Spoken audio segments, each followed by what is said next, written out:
Nous avons été amenés dans nos méditations à considérer que nous sommes à l'école de Christ, où tout l'enseignement, toute l'instruction, toute la discipline ont pour but de nous faire connaître Christ, de nous faire apprendre Christ.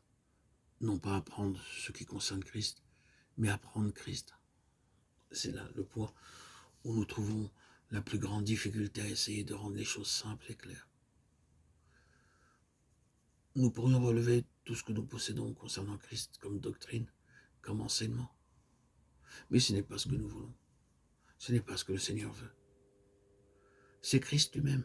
Il est lui-même l'incarnation vivante et personnelle, la personnification même de toute la vérité, de toute la vie, et le dessein du Seigneur, sa volonté pour nous. Ce n'est pas que nous en arrivions à connaître la vérité sous ses aspects multiples, mais c'est que nous connaissions la personne vivante, d'une manière vivante, et que la personne soit révélée en nous, que nous soyons incorporés dans la personne. Toute la vérité devient alors vérité, vérité vivante, plutôt que vérité simplement théorique ou technique.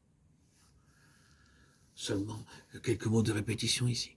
Je ne puis vous dire avec quelle force cela a pénétré mon propre cœur et combien cela pèse sur moi dans la grandeur de sa signification.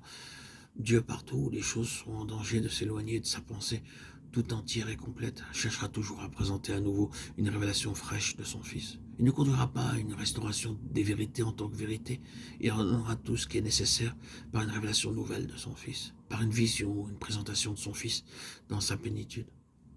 Nous avons dit plus d'une fois à cet égard dans ces méditations que l'évangile écrit par Jean, ainsi que ses lettres et l'Apocalypse étaient les choses finales par la dispensation du Nouveau Testament. Ils ont été écrites et introduites lorsque l'Église du Nouveau Testament s'éloignait de sa gloire première, de sa pureté, de sa vérité, de sa sainteté et de sa spiritualité, pour ne devenir qu'un système chrétien terrestre. Le moyen par lequel le Seigneur répondit à cette situation, ce furent précisément ces écrits, qui sont une présentation de son Fils dans sa plénitude céleste, divine et spirituelle. Il représente un retour à Christ, et c'est ce que fera toujours le Saint-Esprit. Il nous ramène à la personne pour nous montrer ce que représente la personne d'une manière céleste et spirituelle. Il nous faut veiller avec soin,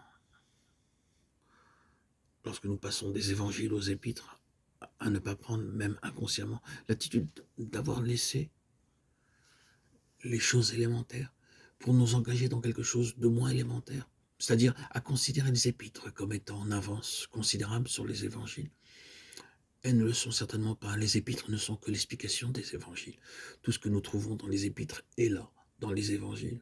Les épîtres sont simplement interprétations de Christ et le Seigneur ne désire pas que nous nous occupions de l'interprétation au détriment de la personne.